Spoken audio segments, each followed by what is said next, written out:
Legionnaires. Hey, it's Steve Cox here with you from High Tech Legion, and I'm going to do things a little bit different today, pretty much just in the sense that I have two things at the same time. I have the NAOS 7000 from Myonix, and I have the NAOS 8200 from Myonix.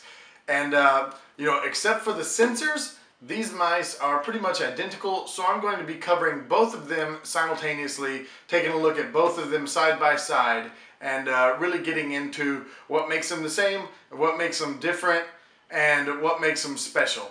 And so let's get them over here on the table, get them out of the box, and take a good look at them.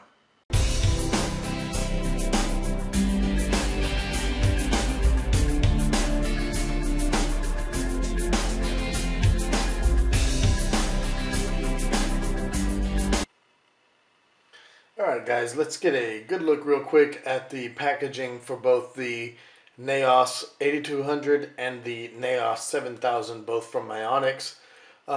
Quickly you can see they both come in very similar packaging. It's very simple packaging, which I think is really nice. They don't waste any money on fancy boxes or plexiglass or anything.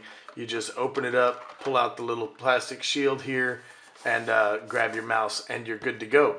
And then you can see the mice are very nice. They do toss in a little sticker and just the simplest of installation, customization, and warranty information.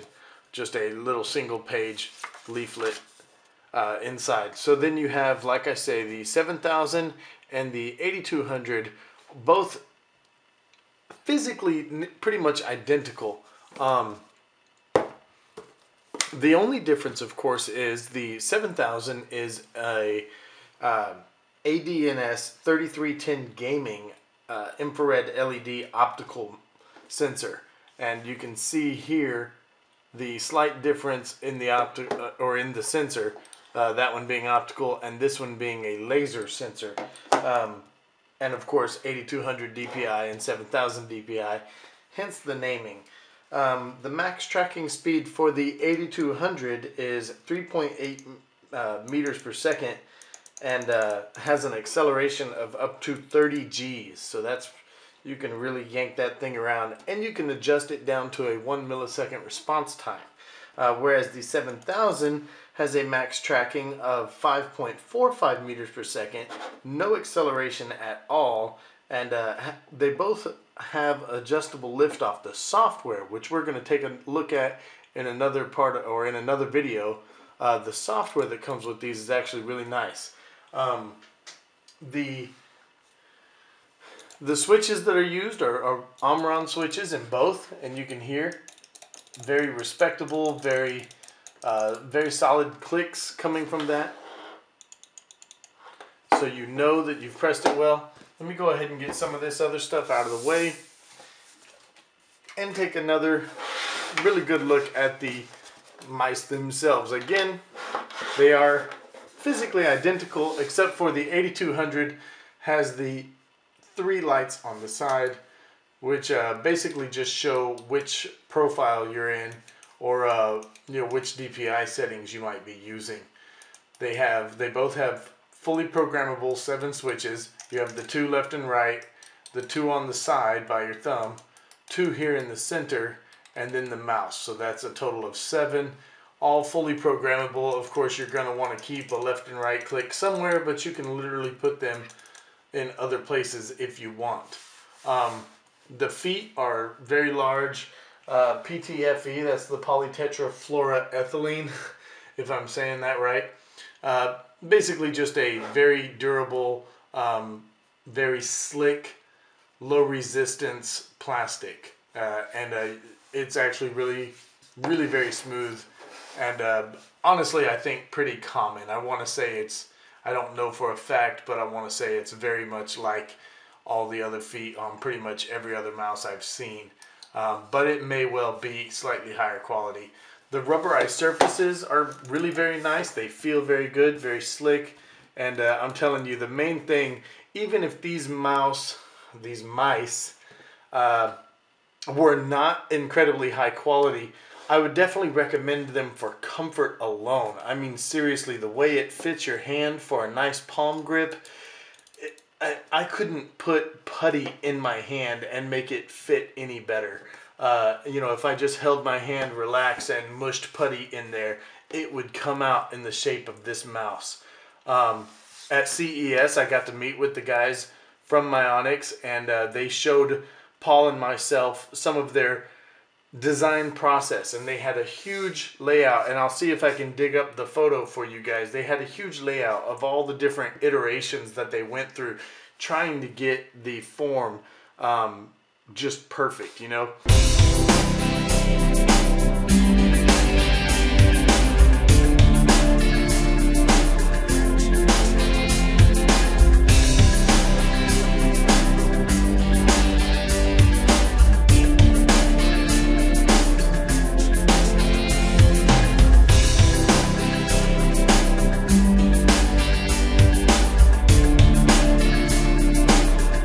Anyway, enough about that. Back to some of the basics of the mouse. You have a 2-meter cable, plenty of room to plug it in and give you room to move around. A nice golden connector, 18-karat USB. Of course, a interference restrictor there. And, you know, really solid braided cable. And that's just about all there is to say about the mouse itself. I mean, again, just feels great, switches are great, and everything about it seems really nice. It does have 16.8 million different colors that you can use because of the full RGB control that's in the software. Again, we're going to take a look at that, and I'll get some images of the mice lit up.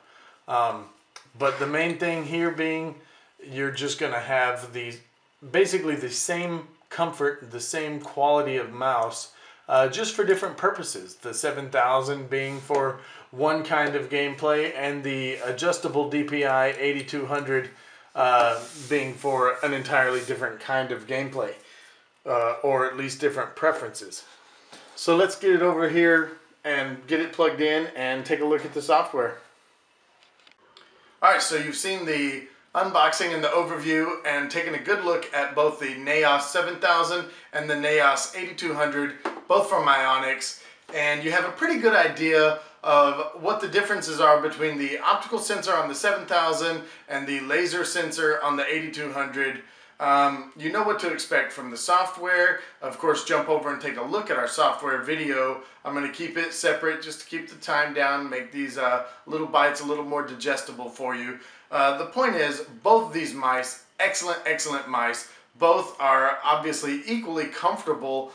They both fit my hand. I think I mentioned earlier, you couldn't do better if you took wet clay and mushed it into your relaxed hand. It could not be more comfortable. But in gaming, high DPI is king. And so a lot of people are going to say the 8200 is definitely the best for gaming. But then there's going to be detractors saying, well, the optical sensor has more precision, blah, blah, blah. I honestly think both are pretty much equal. They are on par with each other. It's really just a matter of your own personal preferences and your own personal needs. That being said, both mice from Myonix easily earn a Editor's Choice Award from me and from High Tech Legion. There's literally not one bad thing I can say about either one of these mice.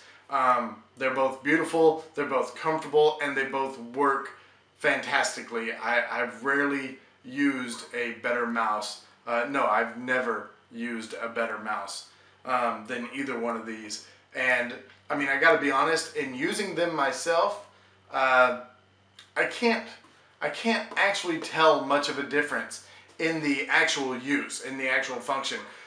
Even if I crank both up to maximum, I ran some basic testing where I tried to see how much movement produced a full screen movement of the cursor. I mean, the difference between 7000 DPI and 8200 DPI is almost moot, you know. Obviously you can tell the difference. That's 1200 DPI. Obviously you can tell the difference between like 100 and 1200. But when you get it up that high and the cursor is just flying across the screen at the slightest movement of the mouse, there's no real difference. Now maybe on higher resolution monitors, I've just got a standard 1080p monitor. Maybe if people are running 4K or they're running multiple monitor setups, you're running 1440 or higher, anything like that, maybe you can really tell the difference then. I wish I knew. I'd love to try it. Someone want to send me something to test that out on? Great, let's do it. But until then, I say it's really just a matter of preference. You want the optical sensor, you want the laser sensor, what kind of surface are you going to be using it on? You know, remember, a laser sensor is going to be more versatile, more varied types of surfaces, glass, reflective surfaces, wood surfaces, things like that it's going to work better on. With an optical sensor, you really want to keep it on a decent mouse pad. Other than that, I mean, no real difference, both amazing quality mice. And I've gone on for far too long, so I'm going to shut up now and remind you to come over and check out our forums at www.hightechlegion.com. Give us a like over on Facebook. Check us out there. Talk to us there. And even here in the YouTube comments, you know, I personally try to respond to any comment, any question, anything I can. We do that on the forums. I tend to do it a little more on the YouTube channels. That and also jump over on Twitter. Follow us on Twitter. We get daily regular updates from our news feeds and things like that. And once again, remember this, with over 1,000 videos uploaded, if you haven't seen it here, you probably haven't seen it at all.